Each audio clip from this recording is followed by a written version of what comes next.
So name a blue ribbon panel. Real people right here in New Mexico that could be assembled to address this. A blue ribbon panel. The usual suspects, I guess, in the tax world of New Mexico, which you'd probably want to include in addition at some point to the outside groups. Typically, Jim O'Neill is looked upon to participate. Jim was the policy director, assistant secretary of the Tax and Revenue Department for 20 years. He retired. He's been a consultant, lobbyist. He works for the cities and counties. He's on my board of directors. And has very strong familiarity, no stranger to the legislature. He's someone that you have to mention. Along those same lines, Janet Peacock retired from Legislative Counsel Service, used to be an economist at Tax and Rev. She's now the tax person for the Senate Finance Committee and Senator Smith, and she's a wealth of information and needs to be a part in some fashion of any conversation for a variety of reasons, including her role with LFC. Or Senate Finance, I should say, Senator Smith's staff. LFC proper, the Legislative Finance Committee agency, that's Director David Abbey and his group. All things fiscal are within their purview. His chief economist, Peter, would probably be assigned. And it's important, I should say, for any of this to work, you need participation from both the legislative and the executive side. If you don't have that cooperation, at least tacit, go off and do something, I may not support you, then you're not going to go anywhere. So that's the legislative side. On the executive side, it boils down basically to two agencies. That's the Taxation Revenue Department, and there's, in addition to Secretary Padilla, Ryan Gleason is her policy director, and his staff would need to be involved, which includes their chief economist, Elisa, and the rest of that group, and perhaps their legal counsel if you were drafting stuff. DFA, Secretary Clifford, they're like the executive side of the LFC. All things fiscal flow through the Department of Finance and Administration. Secretary Clifford's a former tax policy director at Tax and Rev and former chief economist at Tax and Rev, former economist on the Joint Committee on Taxation in DC, so he's a valuable asset. Layla is his chief economist, and they've got other staff as well. So they would typically be involved. I would guess, that would. None of this is a dream team, by the way, necessarily. Maybe more of a nightmare team, but it's difficult. But and then you lock them in the basement and throw away the key for a couple of years and see what happens. But all the data sits at Tax and Rev, and confidentiality rules and laws prohibit sharing taxpayer-specific information with anybody. So it's all locked away safely, kind of like IRS information, and you need them to have the resources and the willingness to help with a lot of these analysis, or it doesn't work, very well. And they've got some good people. They're capable of doing that and assisting. There's other people in the business community. I suspect, Helen Hecht has been a wonderful resource to the community.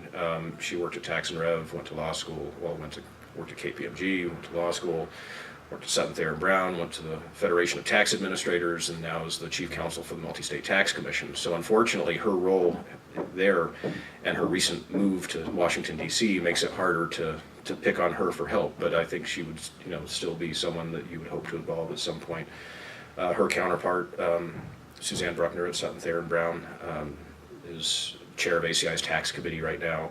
Tim Van Valen's the prior chair, both state tax experts. That's what they focus on. There are some others in the state as well.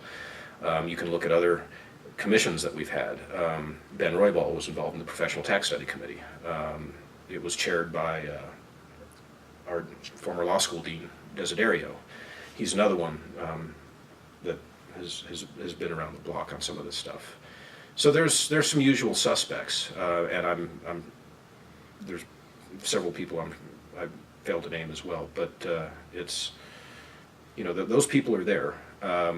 But it takes different kind of skills, and you have to have some agreement as to what it is. Again, what do you want your tax to be when it grows up? Do you want it to be the sales tax? Do you want it to be gross receipts tax? Are there other moving parts? Do you have to have raisers? At some point, if all you're doing is rearranging the deck chairs on the Titanic, it's not going to help. And some people think that's what you're doing if you're going to raise the same amount of money. But that's not true. Economic efficiency doesn't stay the same regardless of how you tax. How you tax matters, and we can fix it. But the perception is difficult. Managing the political side, I think your timing has to be exquisite to make this work. You can't be in an election cycle. You have to have these different right and left leaning groups kind of in agreement, and perhaps giving some cover to the legislators. You almost have to have a lame duck executive that's willing to do the right thing, because assuming that you come up with something that people can agree is the right thing, because it's going to be hard. You're going to step on toes. It's a good legacy, but it's not something that someone would do in their first term, I don't think. A little easier for individual legislators because it gets a little muddier, but even they would be hesitant, I think, under the wrong circumstances. So if you could get a kumbaya moment like they had in DC, perhaps you can get there, and then you give everyone cover to say, well, there's some things I don't like, but in all, I've agreed that if we come up with something, I would support it, and. Well, DC is a unique situation, but it begs the question, is there something the city can do without involving the state? Can the city do something that doesn't involve the state? It's difficult for the city to do something that doesn't involve the state. Albuquerque is fortunate. It doesn't have the highest GRT rates in the state. It really can't. You tend to see higher rates in places. Northern New Mexico is littered with them, and they don't have a tax base. But tourist towns like Red River, Ruidoso, Santa Fe, they tend to believe, with some correctness but not always, that they're exporting their tax to tourists, and therefore. But you're not going to grow any other kind of an economy if you make these problems worse. I can avoid over 8% upcharge if I don't hire a Santa Fe attorney. Hire an Albuquerque attorney, and I can save 1% off of that, or over 1%, but I can save on the whole thing if I hire someone in Denver, and none of that makes any sense. But we'll continue to chip away on it. You could do it incrementally. You could do it over time as new money is available. If you want to spend some of it on, we're going to prioritize it, put this much to education and this much to tax reform, something like that. The problem there is having the discipline to set up a plan, as opposed to just use the auspices of pyramiding to cut out my buddy over here and then cut out my next buddy over here. You don't want to do that, and you don't want to create the appearance of doing that. There were some, like I said, we took care of manufacturing recently. That playing field is fairly level. I don't think we need to do much more. But the Intels of the world aren't suffering from the B2B service problem because they're not consuming those B2B services here. Those people are in California. Here it was a direct input issue. But we've utterly failed to otherwise address, pyramiding as we know it in New Mexico. And in fact, we've made it worse, just by raising the rates, because that's what happens, and we've seen it. Santa Fe I moved to Santa Fe in 2003 to be the policy director and assistant secretary of tax, and I believe last time I did the math, it might be worse now, but it was 34%. Was how much higher the rate there is now than it is today, than it was then. 34%. It's just a penny, right? That's what we always say. It's just a penny.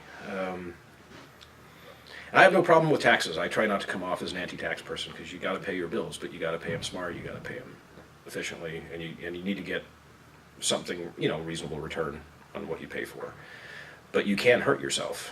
Make no mistake. We have a second bite at the apple right now. My thesis earlier was we focused on the economy that we had, and that was the federal government and natural resources. The federal government's not a growth industry. We know that. It's still here. We still want it to stay here. I'd love to see them spend more, but it's just not going to. It's not going to grow our economy the way it has in the past. And natural resources are booming, so we have a second bite at the apple. But guess what? They're going to disappear one of these days, and when that happens, if we haven't fixed things, if we don't have a larger private sector economy, we're going to be in a lot of trouble, because the swings that you can experience with oil and gas, particularly where we're wedded, can be tremendous. And we're increasingly using that for general fund sources. You know, prices fall very quickly over a course of a year or two. It could be a very painful reality for us. But right now, we have the luxury of that excess and support. I shouldn't say excess, and we ought to be, doing what we can. The concern, and I heard this from the LFC last week when I presented to them. One comment was, "I'm not sure we have enough of a crisis to do anything." Because it's hard, and I get that. Nothing focuses the mind like staring down the barrel of a gun, and we were doing that a few years ago, but our timing was bad. Now, they just raised the general fund revenue forecast. We're not awash in cash. It's not going to be a pork fest, but there's no. We're not sweating bullets. We'll pay the bills next year. We'll grow government a little bit. We'll sprinkle a little money on all the needy programs and pat ourselves on the back. But I don't know how much time we'll have the luxury of being in that position. Maybe a long time with new technologies and things of that nature. But those same technologies could free up other people's natural resources that could put downward pressure on prices. Too much of a good thing, perhaps. So we'll have to wait and see. But I believe that if we don't, even though it's hard, if we're not willing to try, then we need to, take what we have and quit complaining. Because if we don't change it, it's not going to change.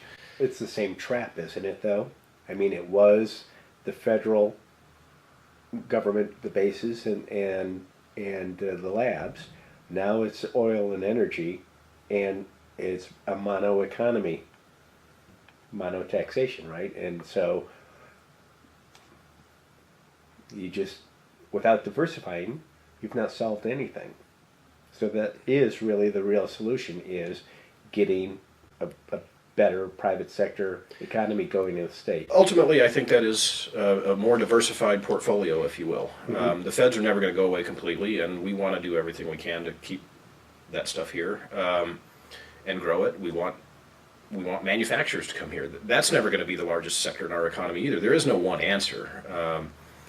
But broadening in general the private sector, diversifying our portfolio, I think, is the key, because we will not have either the growth in federal spending or necessarily the surplus in natural resource taxation that we're enjoying today. Right. And there is some hope for that, because the labs and their patents are now going from the corporate model to a university model. So the transition of licensing coming out of the labs going into the public sector should be getting streamlined very quickly, maybe in the next year, which in New Mexico, that could make a great big difference. People would want to locate here to be part of the food chain, the research from the labs through the university system into the private sector should stimulate a whole bunch of new business.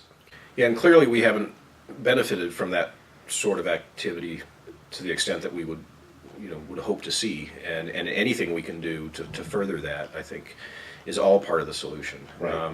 It's been prohibited by law that the corporate model of the labs are not allowed to profit by licensing. So if that changes, that could make a nice difference.